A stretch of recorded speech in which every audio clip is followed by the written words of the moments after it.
ان سب پر اللہ سے مانگیں، رات کی تنہائی میں مانگیں، تہجد کی نماز۔ اچھا تہجد میں بھی لوگوں کو پریشانی ہے، تہجد کا اصل وقت عشاء کی نماز کے بعد ہے۔ اصطلاح تو یہ ہے کہ نیند کو چھوڑ کے اٹھو اور پھر نماز پڑھ لو، ٹھیک ہے، ایک بندہ نیند نہیں چھوڑ سکتا تو میں اس کو تہجد کی اصل پٹی پہ چڑھانے کی ترتیب دیتا ہوں، وہ عشاء نماز کے بعد 2 نفل پڑھ لے، عشاء کے بعد وہی نماز ہے، اس پر 2 نفل پڑھ لے کہ میرے مولا میں اس نیت سے پڑھ رہا ہوں، اٹھ گیا تو پڑھ لوں گا، نہیں تو یہی تہجد، آپ اسی پڑھ لیں۔ ہمارے شیخ مکرم حضرت حکیم محمد اختر رحمہ اللہ ایک بڑا پیارا جملہ ارشاد فرماتے تھے، فرماتے ہیں 6 رکعت صلاۃ اوابین ہے، جو ہم اوابین پڑھتے ہیں، صلاۃ اوابین، یہ مغرب کی نماز کے بعد 6 رکعت ہے، تو فرماتے ہیں اگر 6 رکعت آپ کو لمبی لگتی ہے تو بہت آسان ترتیب بتاتا ہوں، 2 رکعت تو ویسے ہی پڑھتے ہو 3 فرضوں کے بعد بطور سنت، 2 نفل بھی پڑھتے ہو، یہ 4 ہو گئے، 2 نفل اور پڑھ لو، یہ 6 بھی اللہ تمہیں صلاۃ الاوابین عطا فرمائیں گے۔ تو آپ عشاء میں 2 نفل پڑھ لیں اور تہجد میں یوں کریں رب سے کہ میرے مولا جو مجھ سے ہو سکا وہ میں نے کیا، اللہ آگے برکات تو عطا فرما دے۔ مولا علی قاری رحمہ اللہ لکھتے ہیں لیس من الکاملین الا من یقوم باللیل، کہ یہ راتوں کی دعا ہوگی تو تم کامل بن پاؤ گے۔ یوں ہے، میں آپ کو مثال دے رہا ہوں، آپ جلسے سے فارغ ہو کر گئے ہیں، کنونشن سے فارغ ہو کر گئے ہیں، قاری صاحب بہت اچھی بات کر رہے تھے کہ رات کو ہم جاگتے رہے اور صبح نماز بھی چلی جائے تو فائدہ، آپ گھر جانے سے پہلے 2 رکعت پڑھ لینا، قبولیت کی مہر نہ لگ جائے تو پھر کہنا، کوئی مانگے تو صحیح۔ میں نے جب 4 ماہ لگائے تھے اس وقت رائمنڈ مرکز کے امام تھے حضرت مولانا جمیل صاحب، مفتی جمیل رحمۃ اللہ، حضرت درخواستی رحمہ اللہ کے شاگرد تھے، ایسا پیارا جملہ ارشاد فرماتے تھے آج تک ہمارے دل میں موجود ہے، فرماتے کہ جب بھی دعا مانگنے کا ارادہ ہو تو اس دعا سے پہلے اگر وقت ہو تو 2 رکعت نماز نفل پڑھ لو، جب 2 رکعت نماز نفل پڑھ لو گے ایک دعا آپ کو پیک ہو کر آپ کے پاس آ جائے گی کہ یہ قبول ہے، جو چاہو مانگ لو،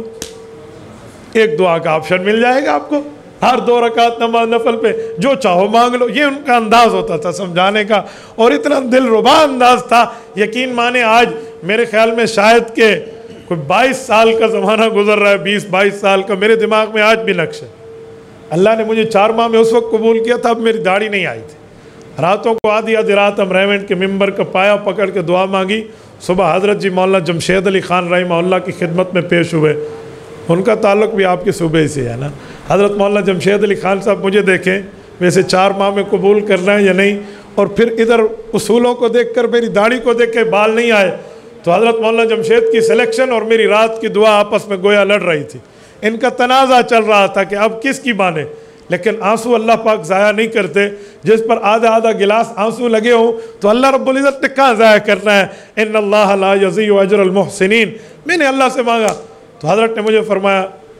آپ کی عمر بلوغ، یہ پوری 2-4 پوچھ، آپ کی تعلیم، والدین کیا کرتے، جب میں نے اپنے والد مکرم کا تعارف فرمایا اور ان کو بتایا کہ ہمارے والد صاحب کی خدمات، تو یقین مانے ان کی آنکھوں میں آنسو آ گئے۔ میرے والد صاحب رحمہ اللہ الحمدللہ دارالعلوم سے، انڈیا سے، حضرت والد صاحب کو حضرت مدنی، حضرت مولانا مفتی کفایت اللہ دہلوی رحمہ اللہ، ان سب سے شرف تلمذ کے معاملات اور شرف حاصل ہے، تو ان باتوں کو سن کے تو جماعت والوں کا جا سکتا ہے انشاءاللہ، بچہ انشاءاللہ ناکام نہیں ہوگا، یہ مجھے یاد ہے، تو اس دعاؤں پر یوں ملتا ہے۔ تو بھائی یہ میں نے اپنے آپ کو اگزامپل کے طور پہ آپ کے سامنے پیش کیا ہے، تو آپ بھی اس طرح ترتیب رکھیے، آپ رات کو آئیے اللہ سے مانگنے والا معاملہ رکھیے، یاد رکھیں یہ 9-10 کام جو میں نے بتائے ان میں 9 کام وہ ہیں جو گاڑی تیار ہو جائے گی شو روم میں، اور 10واں کام ہے کہ جب تک پیٹرول کی ٹینکی میں پیٹرول نہیں آئے گا گاڑی نہیں چلے گی،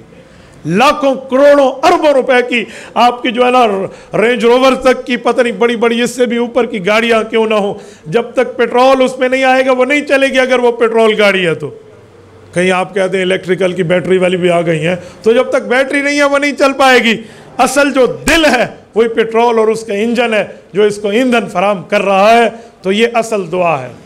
اس لیے کہتے ہیں الدعاء مخ العبادہ، یہ عبادت کا مغز ہے، تو یوں کریں گے، یوں مانگیں گے تو پھر اللہ قبول کرے گا۔ اللہ سے مانگیں اور اللہ سے مانگنے میں اپنے آپ کو خالی سمجھیں، کہا میرے مولا تیرا شکر تو نے اہل حق سے جوڑا، اہل کفر و اہل باطل سے بچا لے، اللہ تو نے اہل توحید سے جوڑا، اہل شرک سے بچا لے۔ اللہ سے مانگے اللہ صحت کی نعمت دی ہے، بیماری سے بچا لے، سنت کی نعمت دی ہے، بدعت سے بچا لے۔ اے اللہ آپ نے ہمیں دین کی خدمت دی ہے، دین کی محرومی سے بچا لے۔ یوں اللہ پاک سے یوں مانگے جیسے حضرت سیدنا ابو بکر صدیق رضی اللہ عنہ کے بارے میں آتا ہے، وہ فرماتے ہیں رو کر مانگو، رو نہیں سکتے تو رونے جیسی شکل بنا لو کہ ماں اس بچے کو بھی دودھ دے دیتی ہے جو رونے جیسا چہرہ بنا لیتا ہے۔ تو اللہ کی رحمت تو مامتا سے بڑھ کر ہے نا، اللہ تو ماؤں کی مامتا کا بھی خالق ہے، رب کی رحمت تو اس سے اوپر ہے۔ تو یقین مانے منوائی ہوئی اللہ سے دعا میں بات رائے گاں نہیں جاتی،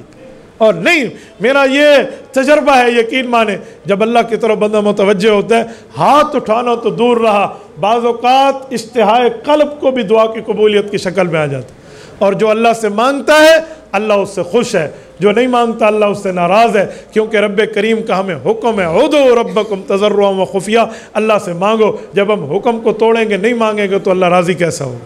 اور یہ بات یاد رکھو، محبت اظہار چاہتی ہے، پیار اظہار چاہتا ہے، تعلق اظہار چاہتا ہے۔ آپ روزانہ اپنی زوجہ کو بھی محبت کی بات نہ کرے تو تیسرے دن اس نے منہ بنا لینا ہے۔ آپ اس سے پیار جتلاتے ہیں کہ میں آپ کا ہوں، میں آپ کا ذمہ دار ہوں، میں آپ کے ساتھ اچھا ہوں۔ تو بھائی محبت اظہار چاہتی ہے، اپنے رب کو بھی اپنی دعاؤں میں محبت کا اظہار بتاؤ کہ میرے مولا ہمیں آپ سے چاہیے، ہمارے لیے آپ نے کرنا ہے۔ جب یوں کریں گے نا پھر کوئی مخالفت بھی آئے، کوئی راستے میں روڑے روٹکانا بھی آئے، سب کچھ دور ہو جائے گا۔ تبارك الذي نزل الفرقان على عبده ليكون للعالمين نذيرا